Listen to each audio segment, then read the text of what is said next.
guys, this is Onyx Angel, and today we are going to talk about sensory overload.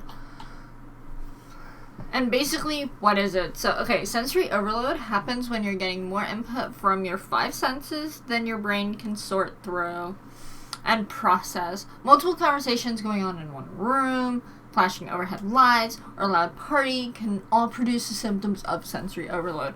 For me, like, if my daughter comes in and, like, if I'm in Discord and I'm talking to people and someone else is talking, or I hear, and I'm in, like, GTA, and there's too many people talking, I go through sensory overload. And there's certain sounds that I hear that put me through sensory overload as well, like the sound of a broom scraping on the ground, you know, the hard bristle brooms. That affects me. When my husband uses, like, the Brillo pads, the scratchy sound they make, it's that scratchy sound, that's the, yeah.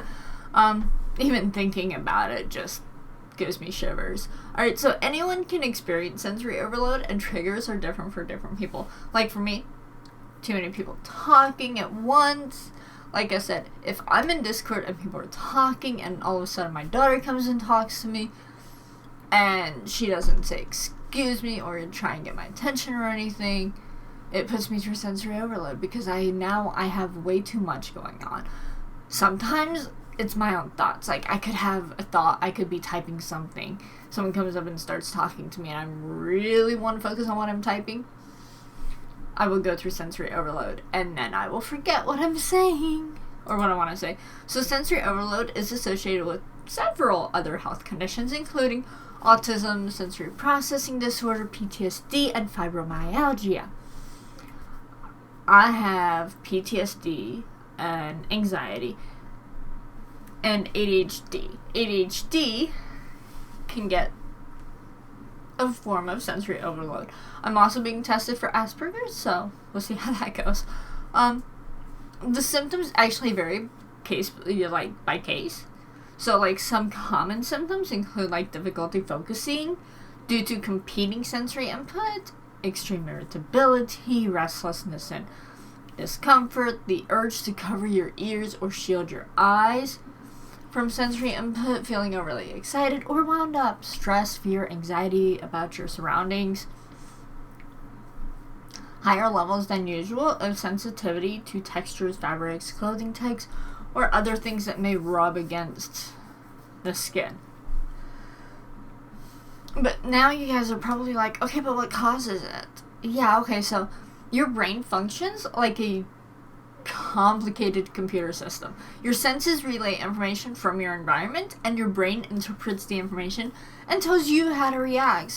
But when there's competing sensory information, your brain can't interpret it all at the same time, and for some people this feels like getting stuck.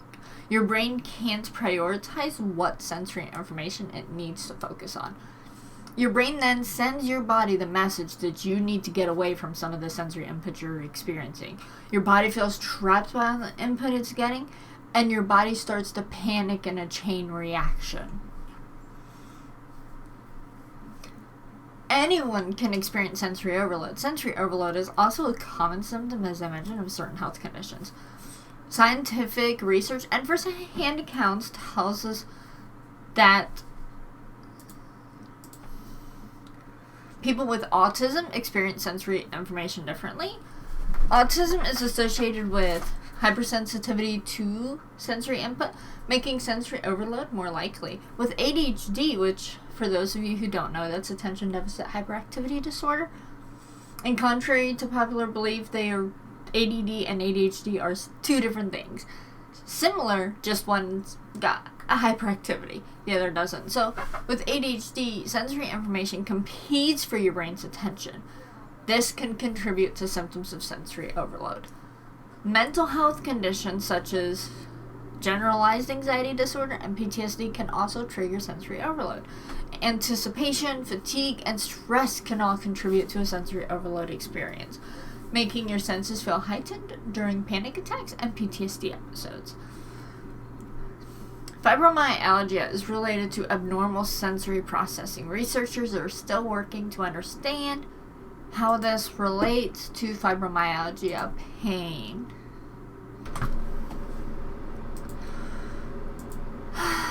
Alright, so frequent sensory overload can be a symptom of fibromyalgia, and some people who have MS report experiencing sensory overload as a symptom of the condition.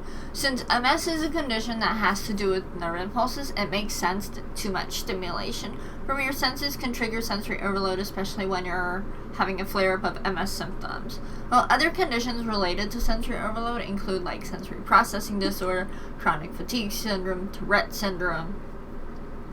Now, as far as sensory overload in children, it can be a challenge to recognize, treat, and cope with. So if you're aware of a medical condition that presents sensory overload as a symptom, you may already be familiar with the strong reactions that sensory overload can cause. So there was a study done in 2004 that estimated that over 5% of kindergartners in the United States actually meet the requirement for sensory processing conditions. But a child who experiences sensory overload doesn't necessarily have a related condition. Children's brains are still developing and learning how to sort through different kinds of stimulation. That means children are more likely than adults to experience sensory overload. Learning to recognize the signs in sensory overload early on can help you manage your child's reactions. If your child cries uncontrollably when their face gets wet, reacts intensely to loud noises, or becomes anxious before entering a group gathering, your child may be experiencing sensory overload.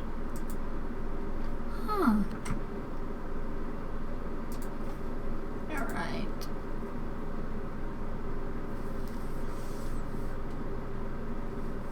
So once you've learned to recognize your child's triggers, you can slowly teach them how to recognize sensory overload.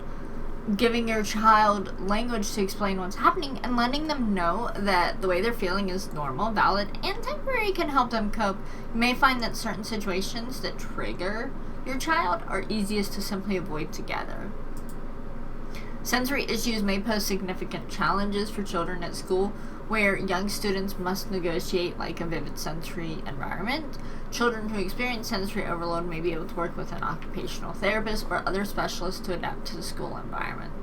Frequent sensory overload symptoms may indicate that your child had a sensory processing condition, limited expression of emotion, lack of eye contact, trouble concentrating even in quiet or subdued environment, and delayed speech development are all early signs of these conditions.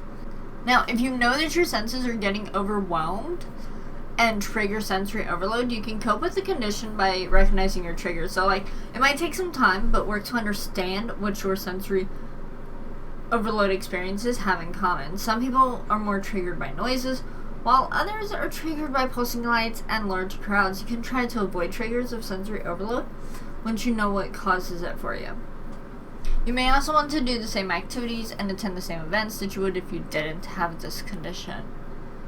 You can be proactive about sensory overload by thinking creatively about how to reduce sensory input when you're in triggering situations.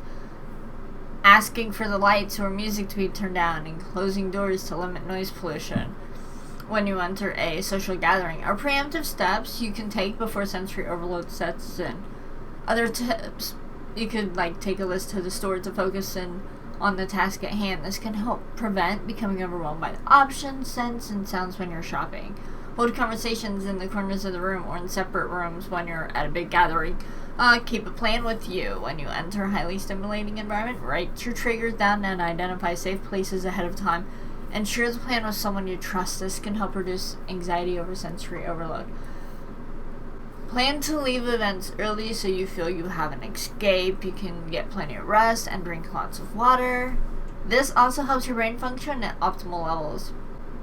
So, there are currently not many treatment options for sensory overload. Most treatment boils down to just avoiding your trigger situations and keeping your body as rested and well hydrated as possible. Although occupational therapy and feeding therapy can help children manage stimulation and trigger, a method of therapy called sensory integration has found support among researchers and therapists, although researchers are still working to understand how sensory integration helps the brain. Sensory overload can feel overwhelming, but identifying coping mechanisms that work for you will put you back in control when you're experiencing sensory overload. There's nothing wrong with removing yourself from the situation to cut down the stimulation your brain is dealing with. If your child is experiencing sensory overload, try to give them the words they can use to explain the way they feel. If it's happening to you or your child often, you should probably speak to your doctor about possible related conditions. I hope this video helps you be able to help yourself, a friend, or your children. If you have any questions or you think I missed anything, please feel free to let me know in the description below. I would love to know more about you, how your sensory overload affects you. You know, feel free to talk to me and let me know. And thank you guys so much for watching my video. And I'm so sorry that I haven't gotten a really good mental health video going in a while. I have a long list of ones that I want to do. It's just a matter of finding the time, and now I'm backlogged in videos, so I have to kind of sort of try and play catch up and upload ones that I currently have. But anyways, thank you guys so much for watching, and I hope you have a wonderful day. And let me know in the description below, or oh my god, let me know in the comments if there's another thing that you might like me to discuss as far as mental health, and I will be happy to do so.